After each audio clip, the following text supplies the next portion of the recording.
I was just reading this morning, Frank, that favorite travel destinations in Latin America are Peru, Costa Rica, Panama, Mexico, and Ecuador.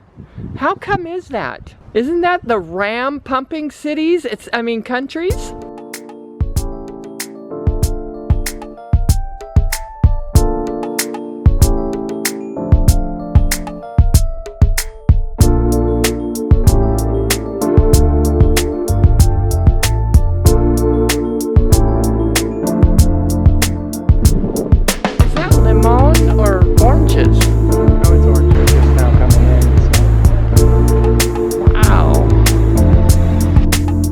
Of it, and I think that the original places that were promoted were Costa Rica, places like Costa Rica, and of course Mexico. Mexico has always been sort of the backyard of America, geographically speaking, where it was close, and it was it was kind of like made people feel like, well, I can always jump on a plane and in 4 hours I can be home. There's still more North Americans that live in Mexico than anywhere else in the world. That's part of it.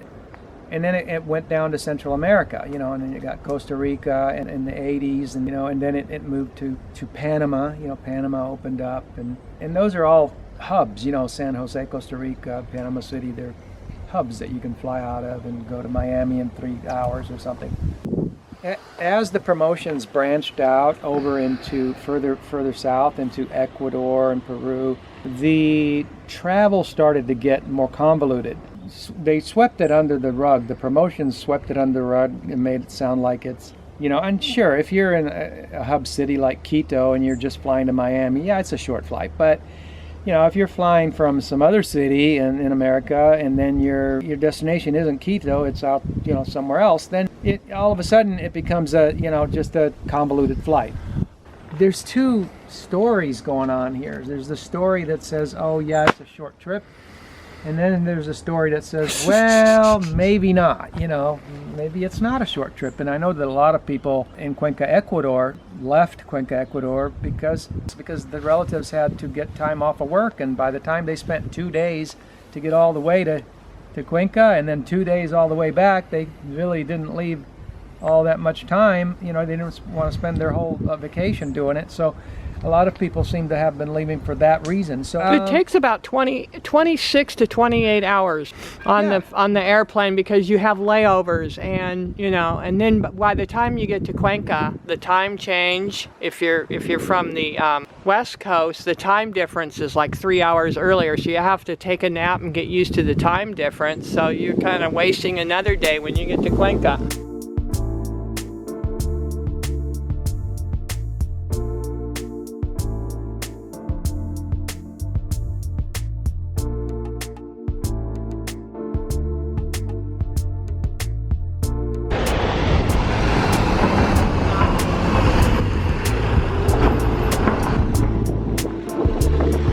That was a tight one. Those are the top destinations. Places like Chile, Argentina, Paraguay, Uruguay, those places aren't as popular for some reason, but they have been they're further and further away, see? Yeah, and the travel time is even worse.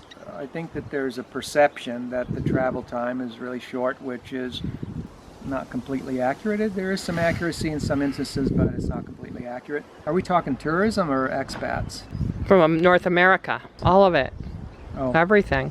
Part of it could be weather, the snowbird phenomenon, that taken to the next level, where the snowbirds would get in their travel trailers and go south to South Texas and Florida. Well, if you take it a step further, you can get on a plane and not have a winter, go to Mexico, go to Central America, South America, and that's the other push. That's the other push. If you travel in the winter from America and go to Europe, it's winter in Europe, so there's this pull. Yeah, it's starting to get that way. The pull is for the weather, to avoid the winter.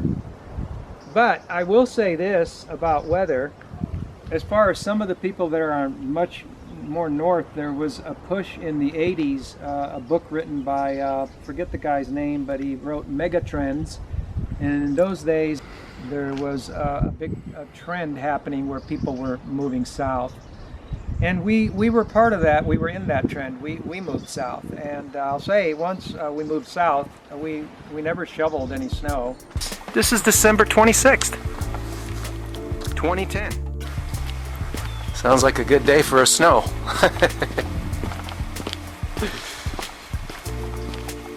Yeah, beautiful, isn't it? I think it's beautiful. What we got here is a dichotomy. We've got us a winter scene with an outdoor pool. You get all the benefits. You get the beautiful scenery, but you don't have to shovel it, drive in it. Why? Because it's going to be gone by tomorrow. Some tropical plants are a little bit of a dead giveaway that it's not Idaho. You know, once every 3-4 years is it keeps it interesting, you know. We had very brief winters, and only about twice in a 17-year period did it ever snow, and when it did, it didn't last more than 2 days. Well, the sun came out the next morning, and it just melted. It just melted, so there was never any shoveling, so I don't understand this RAM promoted idea that in order to stop shoveling snow, you must go abroad. They love to use that prose.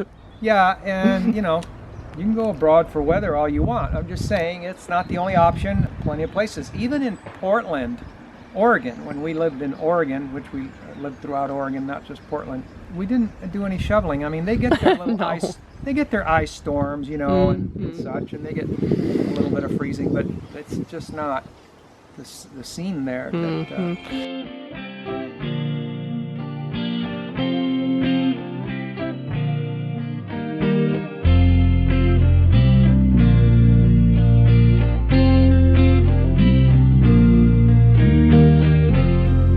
there anything in there?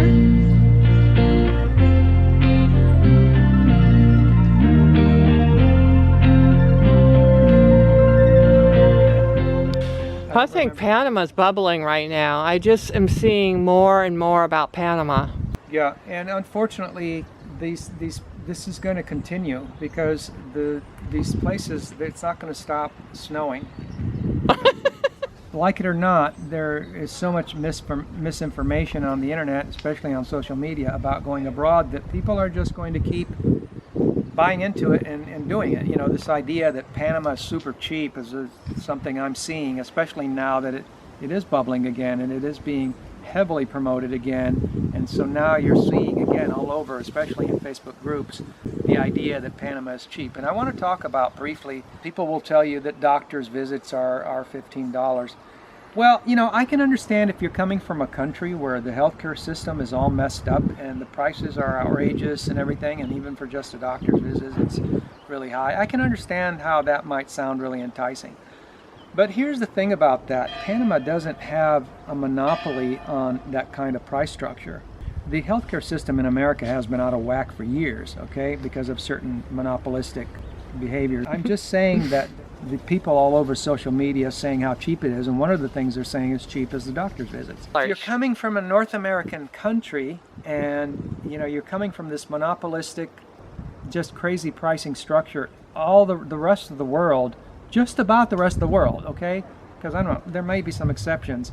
It's going to seem way cheaper. So I'm saying that there's no, you know, it isn't exclusive to Panama. I'm telling you this because you've got these moles all over the internet that are telling you, oh, Panama's super cheap. Well, these guys are there for a reason, okay? So you can go anywhere in Central America, Latin America, Mexico, Europe. You can go anywhere else outside of North America, and the healthcare system is not so predatory like it is in North America. Now, things are changing, and we said that in the other video, so that's good. But I think that people are being preyed upon and being told you got to go to this spot right here, this country to get this. Well, for that month or 2 months, they do that, and then they do another area. I'm saying that I just knowing local pricing structures, I can get doctor's visits for $10 in Ecuador. I can even get them for less than $10 in Ecuador. But that's not, you won't get that by listening to gringos on social media. What I want to know is, what do you get for $15 in a Panamanian clinic doctor? What you get is an initial visit where they're just asking you questions and maybe looking you over, okay? So when it comes to actual treatments like dental treatments or anything else, it's not going to be $15, okay? In Latin America and a lot of other countries, the initial visit is designed to be super low so that everyone has access. The $15 is probably just a basic physical or something. Just a basic look at you where they ask you what's your problem and what are the symptoms, just initial visit. They aren't going to do anything. I went to a dentist there in Panama and the initial visit was super cheap. But when it came to getting the prices for the work on the teeth, it wasn't really all that cheap. I could get it, I could get the same prices in Europe or even lower than Panama. In Europe or I know. Or even other places in South America. I know, I don't know. I just feel like people are being preyed upon on social media because,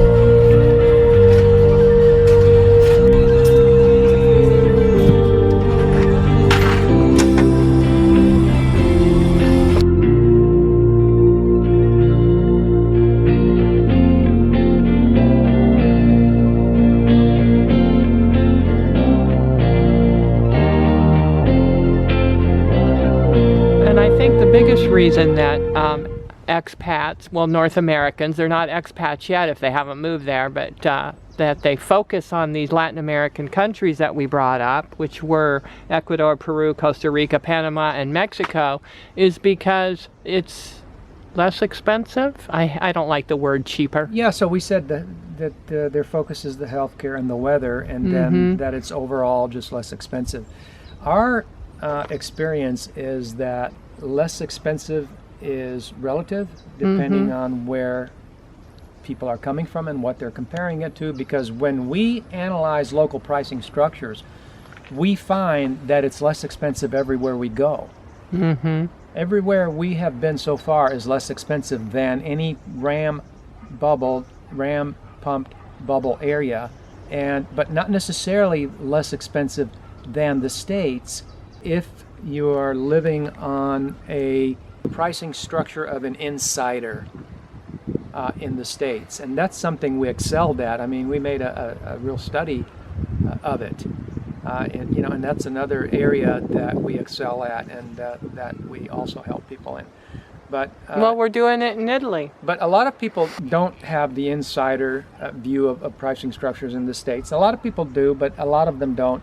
And especially a lot of people that are pitched to are from big cities. And this is a big issue because the big cities are more expensive, And so when you're pitting expensive big city North America against any place abroad, I mean, yeah, it's going to appear to be much less expensive. So, but our premise is that it's time to avoid the expat bubble areas because the pricing structures don't last, and it's time to understand that there is an insider way of doing things, and in order to help people to have that insider perspective and to be able to make more informed decisions and be able to implement their decisions on where to go, we're rolling out a new service. It's a done for you service where we will provide in-depth due diligence reports on any city in the world. It will enable you to make a more intelligent decision about these cities that you're thinking about moving to. And you won't have to rely on vested interest promotions, RAMs, and anybody else that is just not telling you the complete picture. So it's a very comprehensive due diligence. I mean, I'm talking about pricing structure on everything, housing, rentals, food, infrastructure, anything that you can think of that you would have a question about, or even things that you didn't know that you should be asking about. Hidden things that aren't talked about are going to be covered in the comprehensive report. Okay, well, thanks, Frank. And if you like the video, you know what to do, and leave us a comment in the comments. Yeah, leave us a comment, you guys and gals. Thanks for watching. Ciao. Bye.